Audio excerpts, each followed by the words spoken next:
Hey everyone, I was I was smiling because I just pulled into this parking space, just pressed the button, and a truck pulled up next to me. Well, good afternoon, and how is everyone? I'm tired.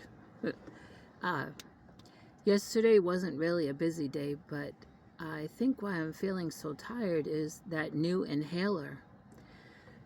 I know people like my pastor's wife, and I know other people that have a real hard time taking the regular albuterol. In fact, I can't. But they complain of shakiness, their heart racing, and one guy that I know, um, he feels kind of loopy. Well, no, hyper. Hyper is the word. Well, it's been about 2, 3 years ago that my pulmonologist took me off that regular albuterol because my heart would just race and I'd lose my breath. And then she had me on the Brio, which is a disc, and that was working. And as you know, she just took me off the Brio and gave me a sample of this newer one that's supposed to be better, and I'm to take it twice a day. And so yesterday was my first day taking it twice a day, and I've had no side effects, like no shakiness, no um, shortness of breath, more than what I've just been dealing with since July. And it hasn't made me hyper. In fact, it's done the opposite. It's made me sleepy.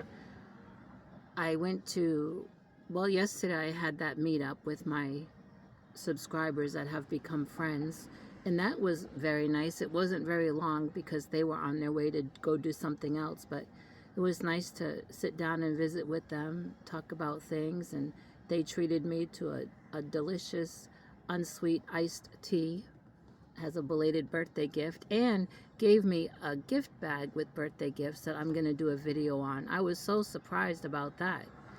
Um, then the rest of the day, I just putted around. You know, I did some straightening up. I was out in the chicken yard. And then last night I had church. Well, before about 45 minutes before I left for church, I took the inhaler for the second time. And during church, I got so sleepy. I almost fell asleep. And I feel like I'm going to sneeze. Excuse me. Oh. Lately, whenever I lift this arm up, I get an awful pain.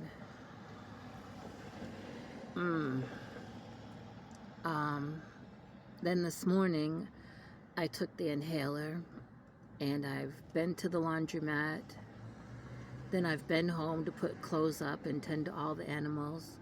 And now I'm out. But so far, the new inhaler is working pretty good.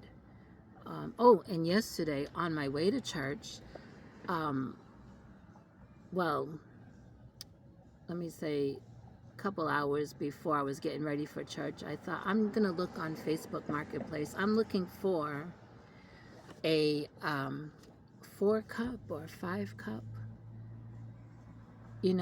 coffee maker, because my Keurig is on its way out.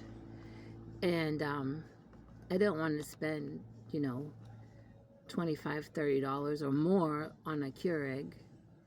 And so I'm thinking about a 4 or 5-cup. I know they're not that expensive, but I also know that on Facebook Marketplace, I've seen them for $5, even $8, which is an odd price to me, but it's just interesting how people price things. In fact, there's someone in my town that has been posting, I think it's a 5-cup coffee maker, brand new. They show the box, then they show the coffee maker, and you can tell, unless they're very, very clean, it does not look like that basket thing has been used, or the coffee pot itself. And she only wants, I think, $5. I've contacted her 3 times. And I said, I live here in the same town, and I'm out a lot. I can just come by, and where can I leave you the $5? No response. However, uh, yesterday when I was looking for that, I saw someone in the next town, actually just um, less than 5 minutes down the road from me, had knitting and crochet. They put knitting and crochet yarn, which cracks me up also. You know how people word things. And well, they had pictures of very nice yarn. They had pictures of embroidery floss, pictures of embroidery kits. I saw one crochet Afghan kit. I contacted the guy, and I could tell in the I'm watching this little black crow. Oh, it's right here. Let's see if I can show you. Like, you're probably not interested. I don't know if you can see him. You know I love birds. I contacted him about the yarn and there was no price, listed. So I said, I'm interested in how much, your yarn is. Is it per skein? Is it a bundle or what? Because he had it all stacked up on a counter in the picture. He said, well, it depends on the length.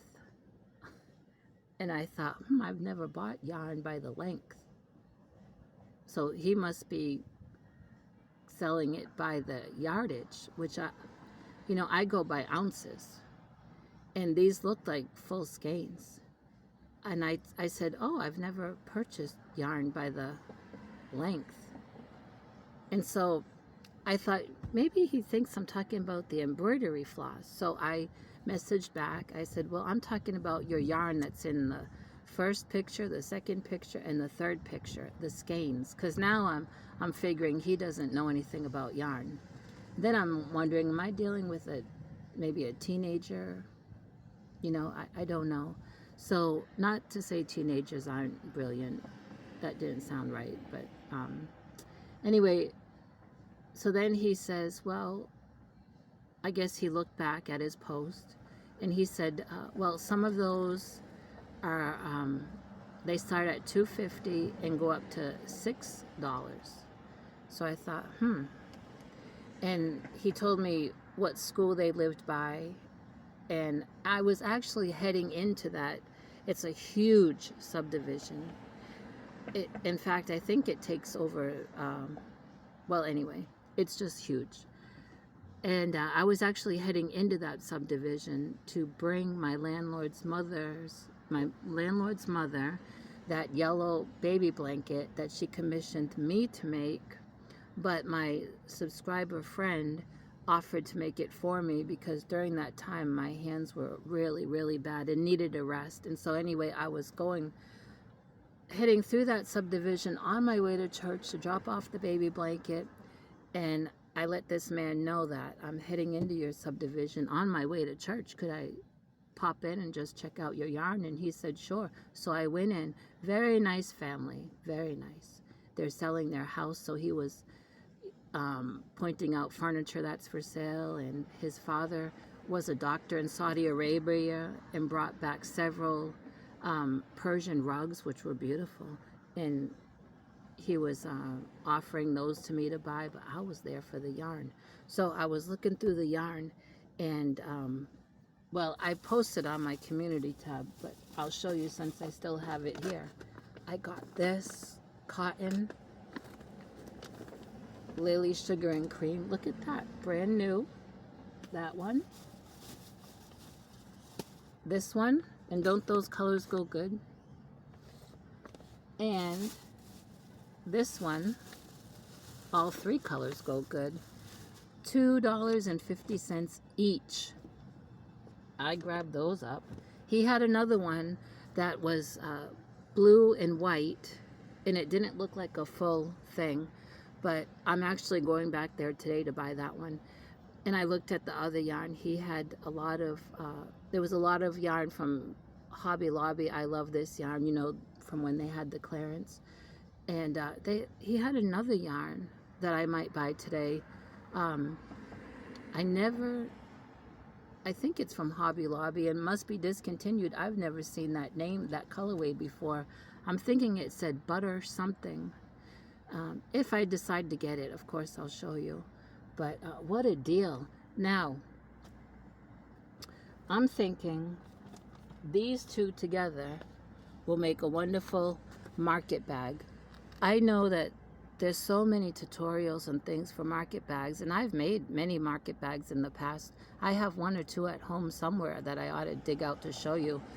And a lot of the people that make them, for example, Lisa from, oh boy, Happy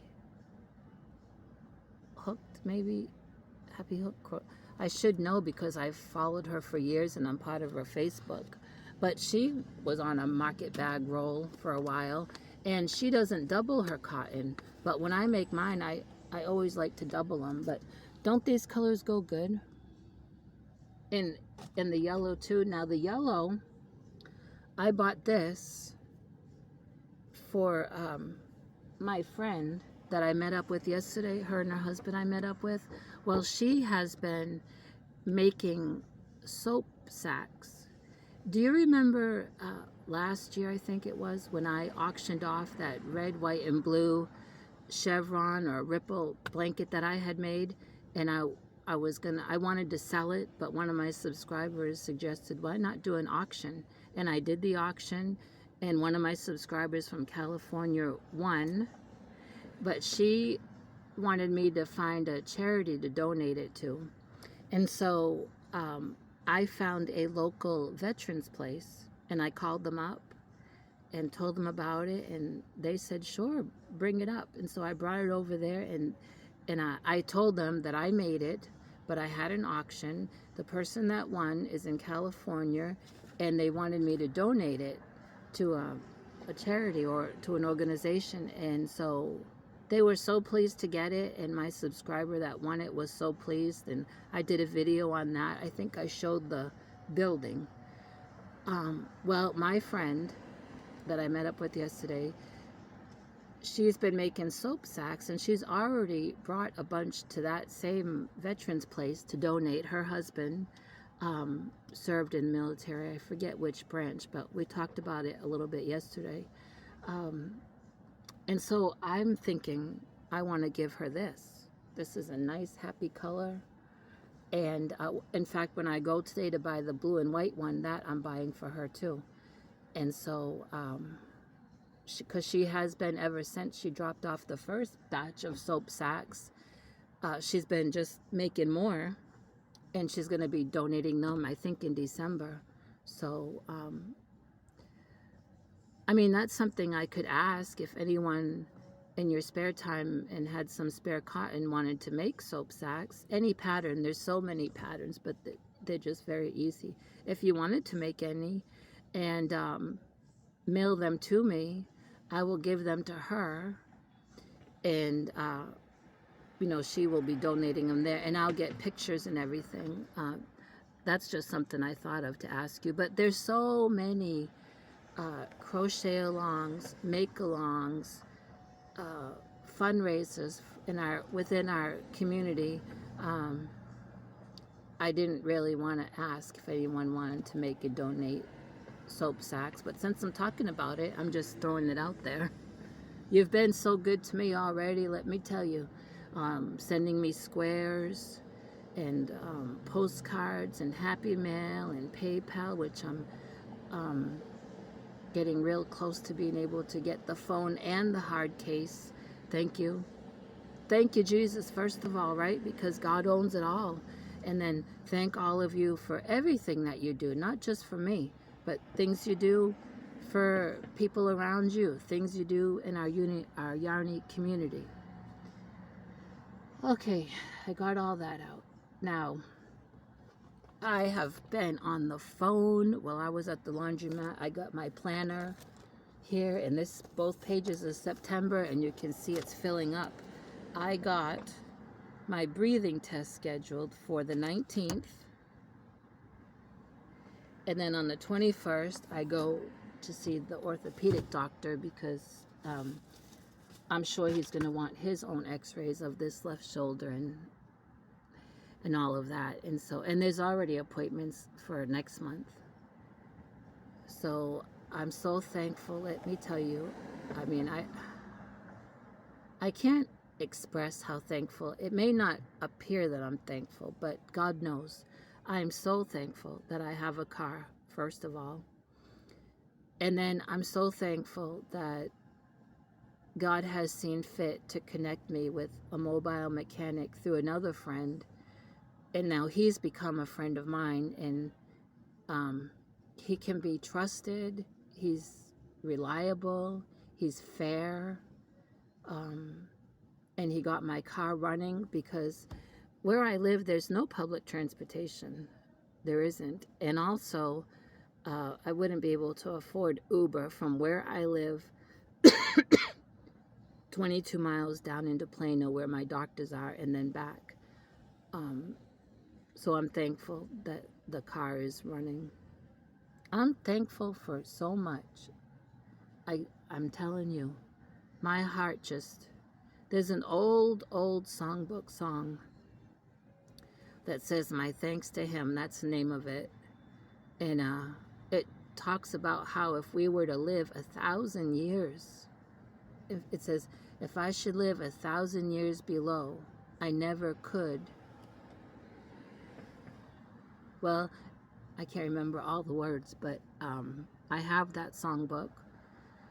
When I first got in church, we sang a lot of choruses, but we sang a lot of songs out of the old songbook. And I'll tell you what, I'm thankful for that. I really am, because nowadays, a lot of the young people, kids and teenagers growing up in church, a lot of churches don't use those songbooks no more. They may have them stacked up on a bookcase or in the sanctuary somewhere, but rarely do they use them. And I'm even talking about my own church. Sometimes that songbook will come out and we'll sing from it, but most of the time, a little bit of rain, hallelujah. Most of the time it's old choruses and things like that, which are good. But let me tell you something. Those people that wrote a lot of those songs, like Amazing Grace, How Great Thou Art, What a Friend We Have in Jesus, I'll Fly Away. I mean, I could name them. A lot of those people in those songbooks that wrote those songs, they went through some things. They had to go through some things. And there's one song, I cannot think of the title of it now, but I do know that a preacher wrote it after he came out of a room, I think 2 or 3 days, just praying and fasting. He shut himself in that room with God, pushed away the plate, fasted and prayed 2 or 3 days because he was going through something. I don't remember the whole story. I know some people that knew him personally, and I've heard on cassette tape some of his preaching. And while he was shut away with God, God gave him the words to that song. I see a crimson stream of blood is what it is. If you don't know that song, look it up somehow. But, I mean, he got those words because he was spending time with God, because he was going through something. And the words just flowed down from heaven to that man, and he wrote it. And that's how a lot of those songs, if you look up the history of Amazing Grace and some of those other ones I named, people went through some things, and God gave them the words to those songs. And I'm so thankful that when I started out living for Jesus, we used the songbook a lot. You know what else? We had a song leader, and we were a small church when I first got in church, and sometimes they had an overhead projector. Remember what those were? And the songwriter had written down the words to new choruses, and it would show up on the wall. But sometimes they had an old chalkboard, and it wasn't on wheels or nothing, just a square one that you'd have to nail to the wall. And if it was a new chorus that the song leader was trying to teach the church, she took the time to write out those words on that chalkboard and lean it up against the front of the pulpit I remember all of that. Such good memories. And I mean, I just know so many songs and so many choruses that sometimes while I'm at home or while I'm out and about, I'll get to singing or humming one song. And because I know so many, it just changes into another. And also, when I was about 18, no, younger, 16, 17, I started playing piano. And I played some in church, for church. I never stuck with it. I never felt like it was like a ministry for me. I desired to learn, I desired to play, and I did learn some and I did play. But, and I would play from the songbook too, a long time ago. But, I don't know how I got talking all about that. Yeah, it's raining. It's just a sprinkle right now, but something's better than nothing. God knows that we need it. I asked a little girl in church last night before church started. She's in my Sunday school class. I said, "What did you do today?" She said, "Well, I played with my dolls." And I said, "Well, did you take time to ask Jesus to send us some rain?" And she says to me, she said, "Oh, I know we need rain. My mom and dad are praying for rain." And I told her, I said, "That's wonderful, but you ought to ask Jesus, Jesus, please send us some rain. We really need it." And she smiled really big, and I believe that she probably did talk to the Lord about it. And that's wonderful. So what else can I tell you? Monster has a beauty appointment for the 13th. My friend that does grooming. Thank God for a friend that does grooming, because that saves money. Oh, my planner's getting wet, and that means that my writing will get smudgy. Can you hear the rain? Probably not. The high today, believe it or not, is supposed to be 108. I don't think it's going to get that here, probably Dallas. But, and I didn't check the temperature. It's very overcast, and it is hot, and there's humidity, of course. This has been a very unusual summer. My landlord's parents, who have lived here all their life, and they're in their 80s, have said it. And a lot of people that are from here, this part of Texas, have commented. And I know from living here for 12 years that this has been unusually extreme oppressive heat and so much humidity. This part of Texas usually is a dry heat. Some others may not think so, but when you come from where I come from, Massachusetts, in the summer, you know, the other day a friend texted me and said it was so hot and humid there that they closed the schools. And that's unusual for September. Usually August is very humid there. So the weather's changing all over. Are you still here? Oh, no. Does that say 3 minutes? Did it just start up again? Oh, 28 minutes. Okay, it's probably going to cut off. So I better let you go.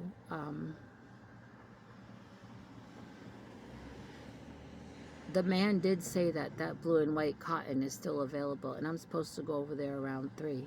So when I get that, I'll show you. And if I get anything else, a good deal there, you know, he may make a better deal with me today, because he may say, well, if you buy 3 or 4 skeins of yarn, forget about $2.50. I'll just give it to you for whatever. Oh, he was asking me all kinds of questions about crocheting, and his son was there. His son looked to be about 19. The man's mother was there, and she just kept out bringing loads and loads of embroidery floss. And I showed him the picture of that baby blanket, and he was just amazed. Too bad they're moving, or I may have a student.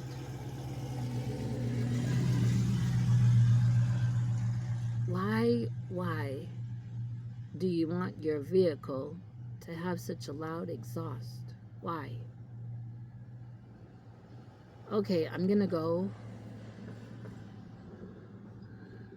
Now it says 25. I thought it said 28 before. Oh, there's thunder.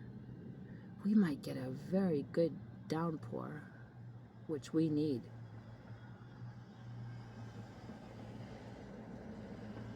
Yep, thunder. Okay, everyone, I'll talk to you later. Please check out my community page. Look at the nice picture of this cotton that I took. And read. Please be aware that September, I know there's other chronic disease awareness in September, but I can only speak of the Arnold-Chiari malformation because that's what I have. But September is the awareness month, and I posted information about that with a link to an article if you want to read that. Somebody emailed me again. It's probably a new subscriber, and thank you to all the new subscribers asking if I had a Amazon wish list, which I don't, but I do have a very small wish list on my community page. Thank you. And yes, I'm sorry I keep forgetting to say thank you and welcome to anyone that's new. So you are welcomed here. My videos are kind of wonky. I'm all over the place, but I'm transparent, and I appreciate everyone. So thank you, and I'll talk to you later.